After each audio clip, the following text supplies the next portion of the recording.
Hello, I'm Norman Robinson, and welcome to NOLA Crime Crisis, a show developed to open the dialogue among city leaders, executives, and local business owners attempting to find solutions to the crime currently plaguing our city. Today, we would like to welcome to our discussion the Executive Director of the Orleans Parish Communication District, Mr. Tyrell Morris. Mr. Morris, thank you for being here on NOLA Crime Crisis. Thank you for having me. First time you've been on this program. Yes. We're glad to have you, and as I told you before we started, this is a discussion about the issue that is most prominent in the minds of many of our citizenry. And we start the program off by setting the tone with comments from the street. We have one comment from a citizen who has a special interest in 911, which I think coincides really well with your appearance here today. Absolutely. All right, well, let's take a listen. One of the main things that we are seeing is that the police force has become so depleted that their response times are terrible, and if you call 911 and you can't get an officer to come out, it sends a shockwave through the community. You know, downgrading rape to a non-emergency was very scary for a lot of citizens. So those sorts of things where the police department has become so depleted that the citizens don't feel safe, or they don't feel like somebody would come out if there's an emergency, that very much distinguishes us from other parishes. And how much does it distinguish us from other parishes, Mr. Morris? Well, I think it's important, and thank you so much for providing the opportunity for that resident's voice to be uplifted. But it's really important that we provide a response that's based in fact, and I think our public is more served when they understand the processes. There's a separation between 911 and sending a police officer to respond. Those of us at OPCD that take the call and process the call, we have no impact in unit availability. So we can take all the calls all day long. We take 1.2 million calls a year, but if there aren't units available to send to these calls, then that's not really on us, but we work hand in hand with our public safety partners to include the New Orleans Police Department, the New Orleans Fire Department, EMS, and now the SPCA. But there's one thing we did back at the latter part of last year, around September, that I think changes the landscape of this. Okay. In this experience, when there were some reportings around the police department that were downgrading certain calls, sexual assaults, or to give one example. When a call comes into 911 in the old system, there was no way to determine, based upon time lapse of the crime that's reported, how emergent it is, or is there immediate threat to life safety. So I'll give you an example. If someone goes home from being on vacation for a week and their home's been burglarized, in the old system you would call 911 and that call would be coded as an emergency, but it happened days ago. Now our system sets priority based upon time lapse and the physical location of the suspect. So in these cases, the sexual assaults, some of them were 5 years old when they ultimately were reported, and so the police department would downgrade those. Wait a minute. Some of them were 5 years old when they were ultimately reported? Yeah. The victims, how does that work? Victims come forward whenever they feel as if it's their time. There are many times, not all calls to us are crimes in progress. We've had instances where people will call 911 to report they themselves have committed a crime many, many years ago, and someone's convinced them to come forward. And so we are the entry point to that system. But you're not here to say that there have not been problems with 911. Well, 911 are response times. I'm talking about 911. No, absolutely. And I think more recently, publicly, we've acknowledged some of those. You know, like I said, 1.2 million times a year that phone rings and the call taker answers the phone. And this job is not for everybody. And we are seeing that the turnover rate is anywhere from 3 to 5 years in the industry. Why is that? Because it's constant blind trauma. A 911 call taker takes 200 calls a day in a 12-hour shift. That can go from cardiac arrest to delivering a baby to I've had a fender bender. And also, when we disconnect the line, the call taker often does not know what happened with that call on the other end. And so we see, we survey the nation, that more than 25% of 911 call takers in our country are ultimately diagnosed with PTSD after they've been in the industry for 7 years. So that tells us that... So there's a lot of burnout, is what you're saying? Absolutely, at all levels of the organization, from the lowest to the highest. So what do you do about attracting people who will not only stick to the job, but people who can get it right. So we use an entrance exam to really determine if someone has the skill set necessary. It's a national exam that the industry uses. And what we're finding more recently in the last 2 years is the failure rate of that entrance exam is much higher than we've ever seen before. Why? Because I think, you know, if you look at the workforce entering, multitasking is not some that we're seeing happen. The ability to read a map, north, south, east, and west. The accuracy of typing. We're seeing an increased level of applicants that have remnants of dyslexia, where they're switching digits in an address, and so we can't have that on 911. And so our test is designed to pick that up. But also, let's be real, unemployment is 3.5%, the lowest the nation's ever seen. So the talent pool for high quality talent is simply not there. But also, our wage is not competitive. We're paying $16.75 an hour, where you can go work for a delivery company making $25 an hour with a third of the stress. So the agency right now has embarked on a compensation study to inform us of what those levels should be to remain competitive. What are your competitive agencies paying? Well, just a couple parishes over Lafayette Parish, you walk in the door making $20 an hour. Really? Yeah, absolutely. You know, we have cafeteria workers in Orleans Parish that make more than 911 call takers right now. And so the compensation study that's coming to us in a few weeks will inform the agency on where our level should be. So in next year's budget process, and maybe even mid-year, that I can come to the board to say, hey, we need to make an adjustment so we can retain top talent. So where are you now in terms of staffing?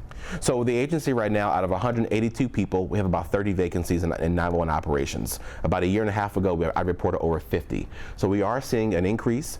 For the first time in a very long time, almost the last 2 years, we're finally beginning to hit national standards as far as call answering time. So we are seeing light at the end of the tunnel, but we have to remain competitive and constantly evaluate so we can continue to serve the city, because we're seeing a 15% increase in 911 calls a month over this time last year. So we have to keep up with the trends. A 15% increase. And what do you attribute that to? More people are calling 911 because our visitor population has exploded.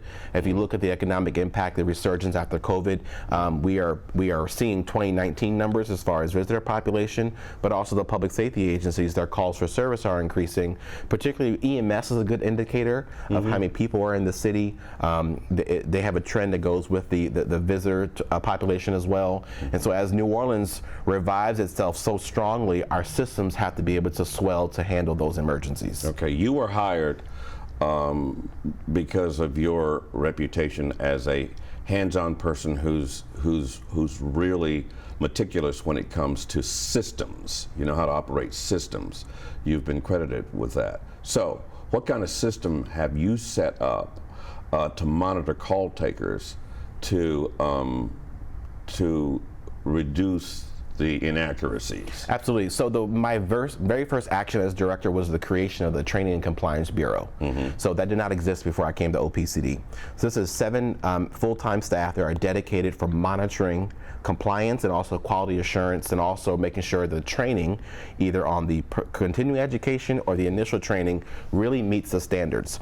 We also received accreditation for our training academy, an international accreditation. Those things did not happen until I arrived.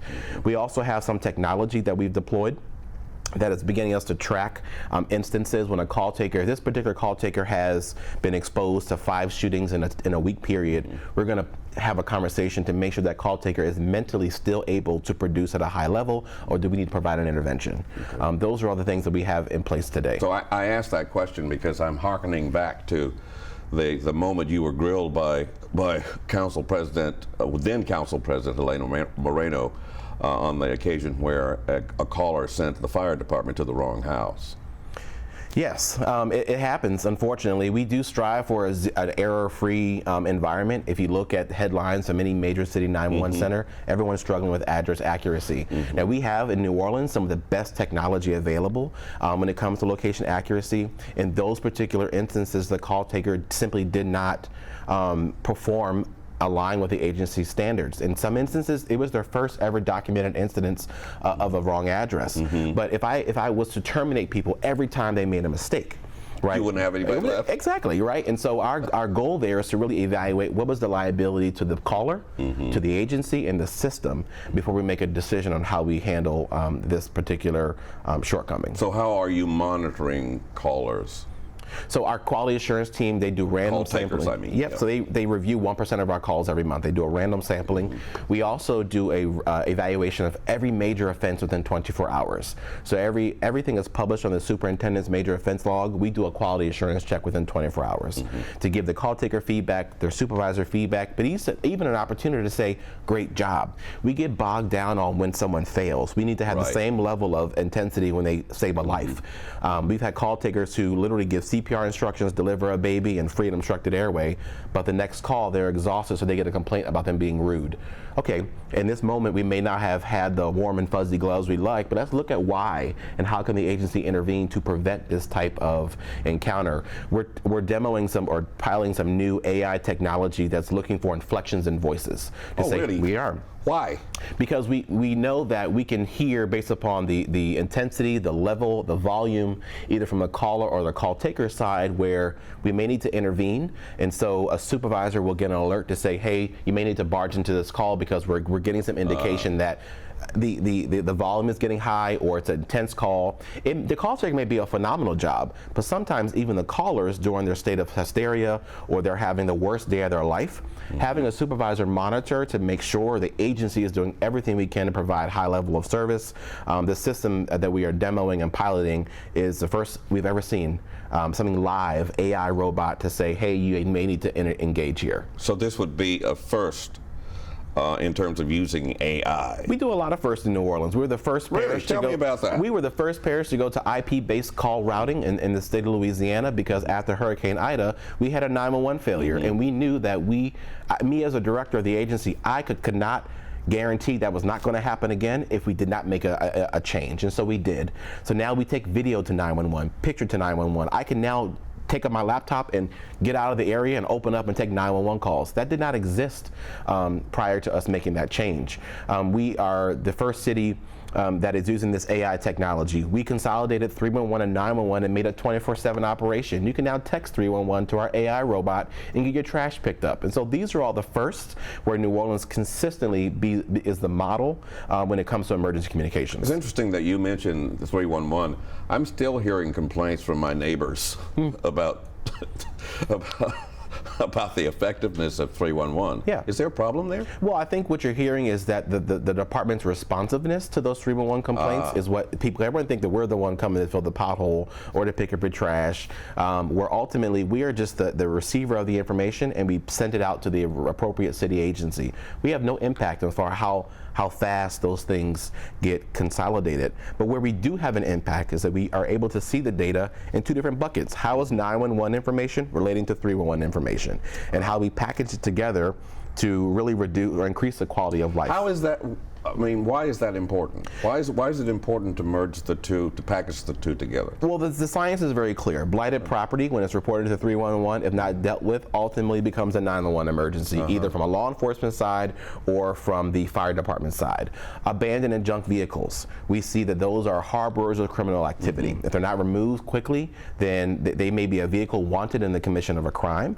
They may be used to store drugs or weapons. So if we remove them as quickly as possible, then we eliminate the incentive for criminal activity. Since January alone, we removed almost 350 junk and abandoned vehicles from the streets of New Orleans. That's because of this intense concerted effort, because the New Orleans Police Department has said the nexus to some of our violent crime is vehicles, junk and abandoned vehicles. Okay, we know that's the case. Let's try our best to remedy that as much as possible. So you've removed 350. What about abandoned? You mentioned abandoned and blighted property.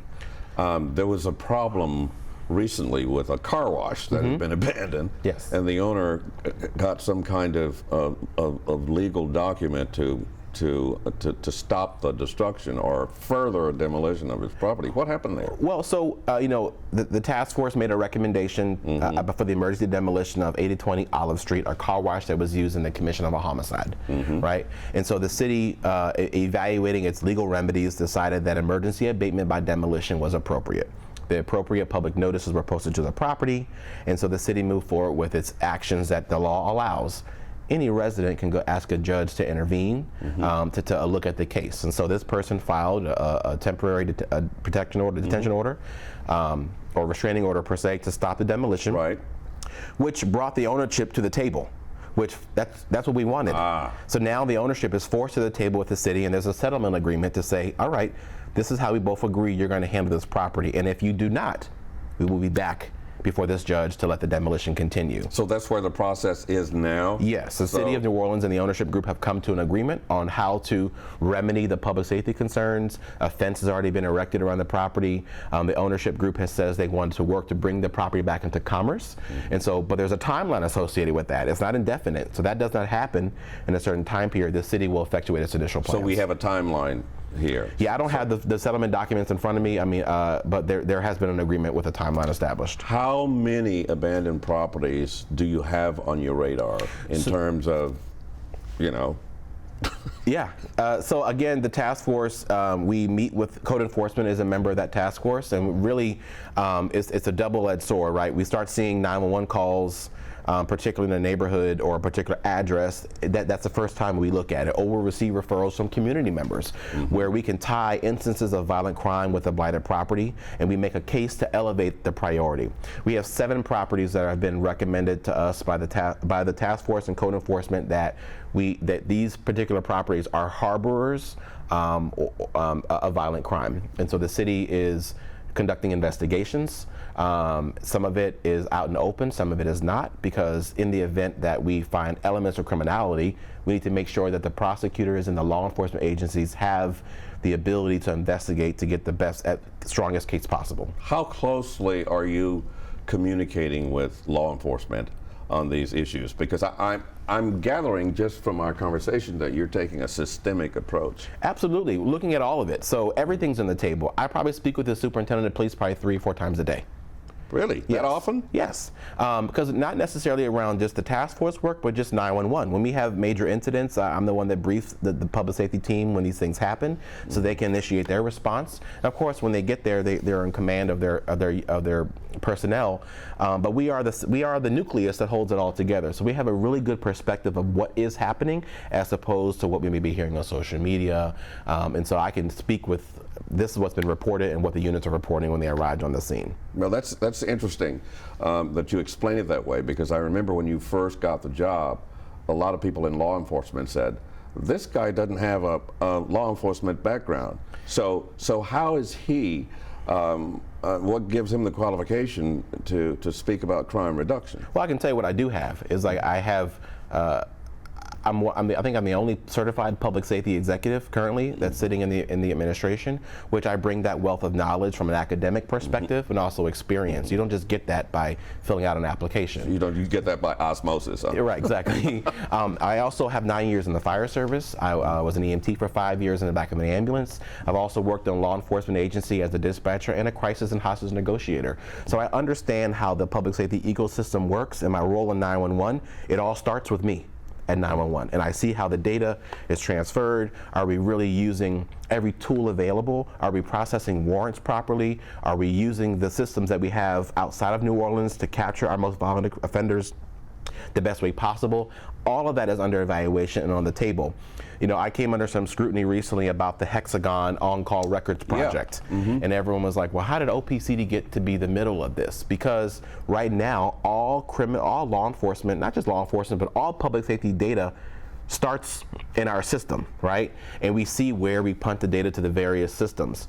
The cyber attack demonstrated that our systems are broken, right? Our systems, well, let's just call it what it is. They're dysfunctional. Yeah, and they're old. They're legacy. Yeah. They may have met a purpose when they were first deployed, but now in this world of big data, we've outgrown those systems. And so we thought we were in an incredible position to really understand the big picture as being a project manager. We have experience and wins in citywide deployments. Our computer-aided dispatch system, our 311 system is citywide. And so we know the players, and we also operate with a little independence. Being an independent state agency, why is that important? It's important because you're able to have a conversation and be honest about it without upsetting someone in the room. Because no one at OPCD reports to any of the public safety entities. We're there as true partners, and I think that's why the project is seeing such success. We're looking to go live on August 29th, and I can't tell you the amount of tours, requests, or information requests from other jurisdictions to ask us, how are you doing this? and it's a great story to tell. So what's that going to look like when you go live? What it's going to look like is that our law enforcement entities will have a reduced burden. Right now we're doing a lot of duplicative efforts to make sure the systems get the information that they need. So the time it takes for an officer to write his report on the street, right now it takes an officer an average of 4 hours to make an arrest and book someone into jail. 4 hours? Yes. We're looking. What's the national average? What's the on that? I mean, 4 hours, that seems like a long... It's a very long time, but it's not unusual when you have a system like the ones that we have. Our goal is that the officer will be able to complete that process in about 45 minutes. From the time he picks the person up, he does his initial report, he gets to the correction facility, all the information is transferred, boom, here it is, and I can go back and take the next call for service. How do you, that sounds very, very rosy, but how do you ensure that happens? Well, we look at best practices, right? So this particular system has been used, it's called on-call records. Organizations larger than ours. Amtrak Police deployed this system nationwide.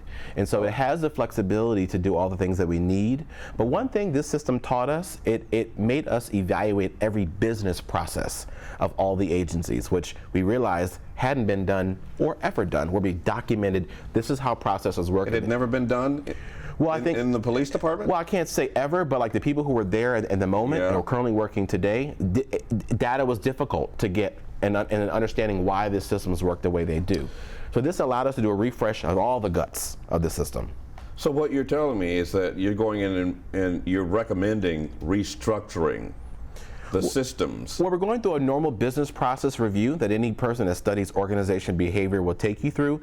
The police department is going through its own, we now have this feature, so now this provides a relief for us this way. And so it's not me making recommendations on police department processes. We're just providing a tool and a process for them to evaluate. But how do you if it's important to have those kind of systems, how do you ensure that they're adopted? Well, again, we can provide the architecture, but we also have systems in place to help us monitor to make sure the system is operating as designed.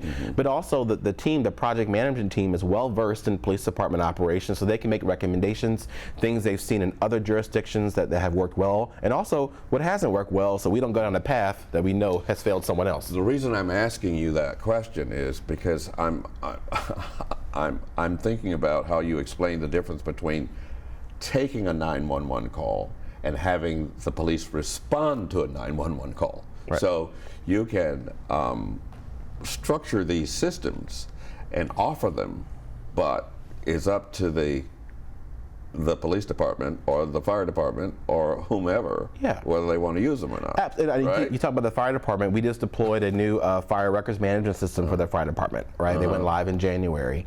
And what we're finding is when the systems are designed and they take the path of least resistance and they're designed to work like people work, then compliance with those processes comes almost naturally. It's almost so easy to use the system that it kind of works itself.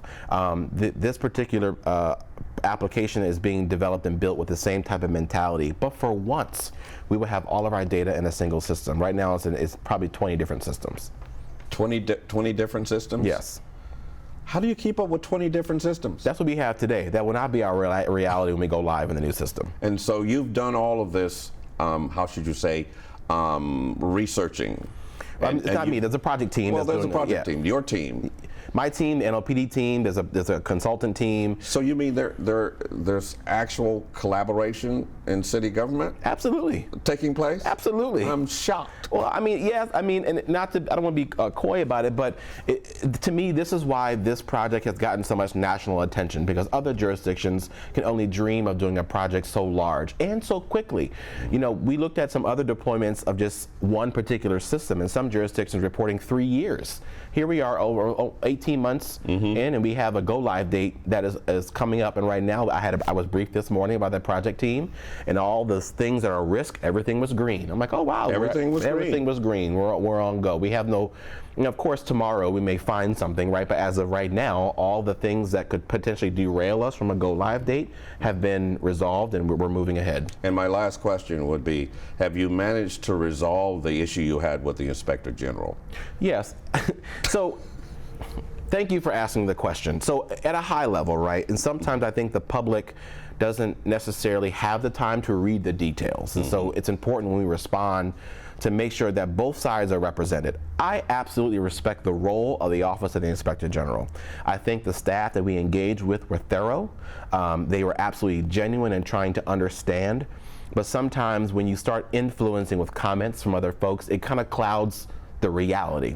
There were three major things that happened, right? One was OPCD believed that employee recognition was definitely a public purpose, especially in the middle of a pandemic where I was barely holding on to people, where the organization lost our own people due to COVID. And for Christmas, we bought them a thank you card with a packet of hot chocolate. And then for 911 Appreciation Day, we bought them 911 socks because the staff saying it's cold in here. Okay, we'll buy them some socks. So out of a $45 million budget over the 3-year period, $7,000 were dinged as possibly not having a public purpose. Okay, so during National Telecommunication Week, we did an employee recognition event, and we purchased some crawfish for the employees. Okay, do I think it had a public purpose? Absolutely, but I'm not going to waste any more of anyone's time debating this. We know going forward, we found a non-public fund source, and we've had some private businesses that come up to help us to make sure our 911 heroes feel supported. So we have a path forward. And the audit is from transactions sometime 3-4 years ago. The other one was when they had to make an emergency generator repair. The generator caught on fire. So for 911 to not have a functioning generator, to me, declared it was an emergency. And the Inspector General thought that the agency did not have adequate documentation, which we've never had this happen before. And so it was a learning experience, at least not under my tenure there. And so we definitely learned a lot from this experience, but in no way, one thing I will say though, every dollar was accounted for. So that, to me, that was a huge thing, right? But no one's saying that or giving me the opportunity you to got speak. to say that on this show. Well, I appreciate that. Okay. All right. And we appreciate you. And when you work out all of your systems and you get everything implemented and in place, would you come back and talk to us and Absolutely. And tell us how it's going? Absolutely. All right. We'll be watching. All right. Thank you. Thank you. Tyrell Morris, Executive Director of the Orleans Parish Communication District. Good luck to you. Thank you. You're welcome. We would again like to thank our guest, Mr. Tyrell Morris, the Executive Director of the Orleans Parish Communication District, for joining our discussion this evening. Next month, we will return with more city leaders, executives, leaders, business owners, and protectors of our city committed to making a positive change in our community. I'm Norman Robinson, and we will see you next time on NOLA Crime Crisis.